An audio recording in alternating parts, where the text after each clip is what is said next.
On today's Community Wednesday, let's break down the Fennec.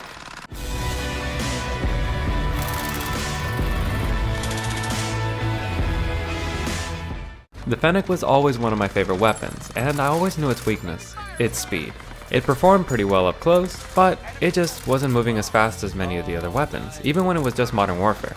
So let's see if that still stands true today. Does it at least have a good TTK to make up for its lack of movement? Let's find out. In this build, we'll be using the ZLR-18 Deadfall, no stock, 40 round mag, stippled grip, and sleight of hand. So let's take a look at the stats, starting with mobility. It has an amazing ADS time of 190 milliseconds and a great reload and reload add time of 1.8 seconds from empty and 1.77 with one in the mag. And with a mag cap of 40, you'll definitely be reloading a lot. Its movement and sprint speeds are faster than most average Modern Warfare weapons, but when we compare it to the faster Modern Warfare SMGs, it's just not there, and even if we compare it against Cold War and Vanguard assault rifles, it's pretty slow. Its ADS straight speed though is 2.53 meters per second, which is decent. Its sprint out and attack sprint out times are great at 100 and 170 milliseconds, and it has a stability of 3, which isn't great for long range targets, but its bullet velocity is 381 meters per second, so you're definitely not engaging long range with this. Lastly, its rate of fire is 18 rounds per second or 1078.3 rounds per minute, so it gets a mobility score of 39. Its recoil isn't as crazy as I remembered, it just goes to a gradual curve to the left. Due to its aiming stability, depending on when you start firing, it may be pretty unpredictable at times, but regardless, you should be able to use this up to 27 meters pretty well. For its damage, it has one drop off point at 17 meters. In the first damage range, it's going to get a great headshot TTK and a pretty competitive upper torso and lower torso TTK, and it's going to get a below average limb TTK. But it's important to say that the lower legs are the only things that count as limb. Everything else counts as lower or upper torso.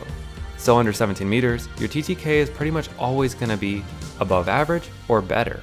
Because if you get one headshot in the mix, suddenly you can reduce your shots to kill by 1 and get an absolutely amazing TTK of 611 milliseconds. In the second damage range between 17 and 30 meters, it's not looking too great. It's going to be below average headshot TTK and pretty bad upper torso, lower torso, and limb TTKs.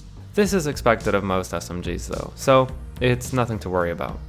And after 30 meters, it's going to get an above average headshot TTK and an average upper torso, lower torso TTKs with a below average limb TTK.